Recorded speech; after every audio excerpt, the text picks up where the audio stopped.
இறையேசுவில் பிரியமானவர்களே, இன்று தாயாம் திரு அவை இயேசு கிறிஸ்துவின் திருவுடல் திரு இரத்த பெருவிழாவை சிறப்பிக்கின்றது. சரியாக 750 ஆண்டுகளுக்கு முன் பொஹேமிய குரு ஒருவர் இத்தாலிக்கு பயணமானார். அங்கே பொல்சேனா என்ற இடத்திலே புனித கிறிஸ்டினாவின் பேராலயத்திலே திருப்பலி நிறைவேற்றிக் கொண்டிருந்தார். அவருக்கே ஒரு சந்தேகம், எத்தனை முறை நான் திருப்பலி நிறைவேற்றுகிறேன், உண்மையாகவே ஆண்டவர் இயேசு இந்த நற்கருணையிலே இருக்கிறாரா என்று. எழுந்தேற்ற நேரம், வசீகரம் செய்யப்பட்ட நேரத்தில் ஆண்டவரின் உடலை உயர்த்தி மக்களுக்கு சந்தேகத்தோடு காட்டுகிறார் அந்த குருவானவர். என்ன அற்புதம்! அப்பத்திலிருந்து தூய இரத்தம் வழிந்து துணிகளில் சிந்தியதாம். உடனே திருத்தந்தை 4ஆம் அர்பன் என்பவரிடம் இரத்தம் சிந்திய துணியை மக்கள் காட்டினார்கள். அதை கண்ட திருத்தந்தை உடனடியாக இந்த அற்புதமான ஆண்டவருடைய திருரத்தம் நிறைந்த துணியை பாதுகாக்க ஒர்வியத்தோ என்ற இடத்திலே பேராலயம் ஒன்றை கட்ட செய்தார். அன்றிலிருந்து இன்று வரை இந்த திருவிழாவை அனைவரும் கொண்டாட வேண்டுமென்று அதிகாரப்பூர்வமாக அறிவித்தார். கத்தோலிக்க திரு அவையின் ஊற்றும் உயிருமாக இருப்பது நற்கருணை. உலகம் முடியும் வரை என்னாலும் உங்களோடு இருக்கிறேன் என்று இயேசு நற்கருணையிலே நம்மோடு பிரசன்னமாக இருக்கிறார். இன்றைய திருவழிபாட்டு வாசகங்கள் அனைத்தும் இறைவனோடு நமக்குள்ள உடன்படிக்கையை, ஒன்றிப்பை, இணைப்பிரியா உறவினை எடுத்து இயம்புகிறது. உடன்படிக்கையின் மூலமாக இறைவன் நமக்கும் அவருக்கும் இடையே உள்ள பாசப்பிணைப்பை, அவரின் அன்பினை, அர்ப்பணிப்பை வெளிப்படுத்துகிறார்.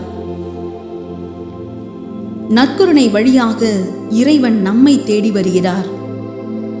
நம்மிடத்தில் அவரது கூடாரத்தை அமைத்து தங்குகிறார்.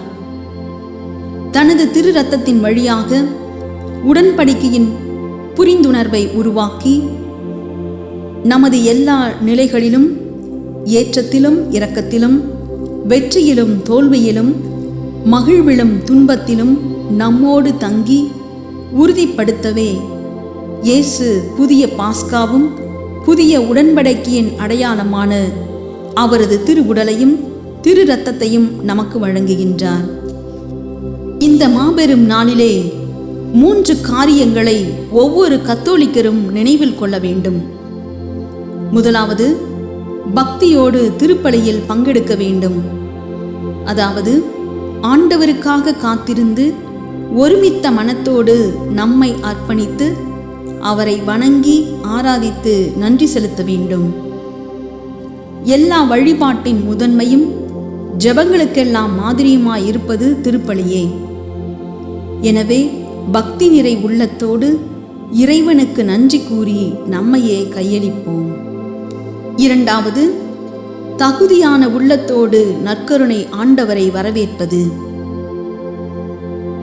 ஒப்புரவு அருட்சாதனத்தின் வழியாக நாம் செய்த பாவங்களுக்கெல்லாம் மனதார மன்னிப்பு வேண்டி இறை அருளை பெற்றவர்களாய் பிறருடைய குற்றங்களையும் தாராளமாக மன்னித்து ஏற்றுக்கொண்டு இறைவனுக்கு நம்மை தகுதியாக்கி அவரை உட்கொண்டு நிலை வாழ்வு பெற சக்தி பெறுதல். மூன்றாவது, நற்கருணையில் இருக்கும் ஆண்டவரை ஆராதித்து அவரை வணங்கி ஆசீர்வாதம் பெறுவது நமது கடமை.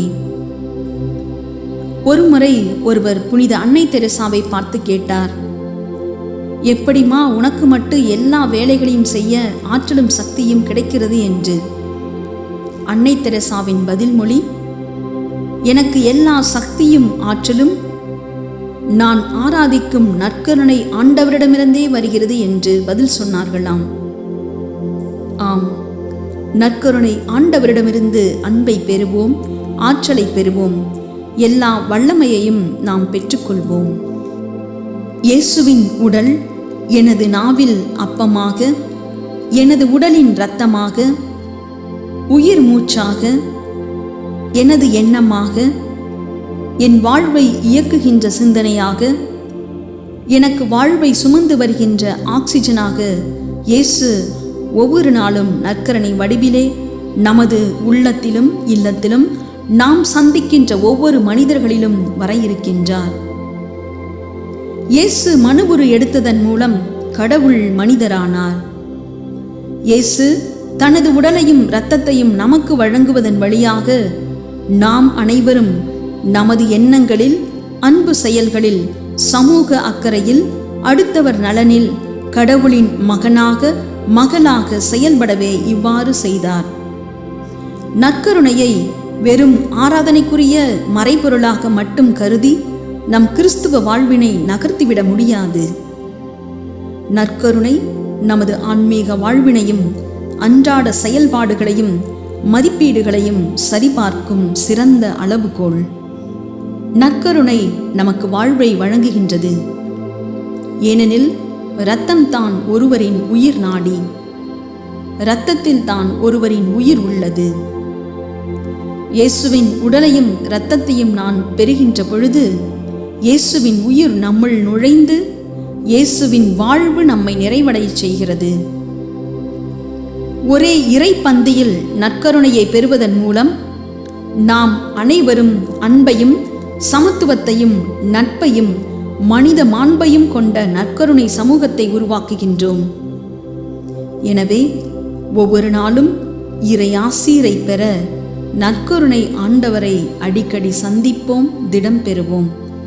ஆண்டவரின் அன்பும் அருளும் நம்மை என்றும் பிறருக்கு பலன் தரும் கருவிகளாக மாற்றட்டும். இறை இயேசுவின் புகழால் நாம் என்றும் பெருமையடைய ஆண்டவரின் ஆசீர்வாதம் நம்மோடு என்றும் இருக்க அவரது துணையை நாடுவோம். ஆமென்.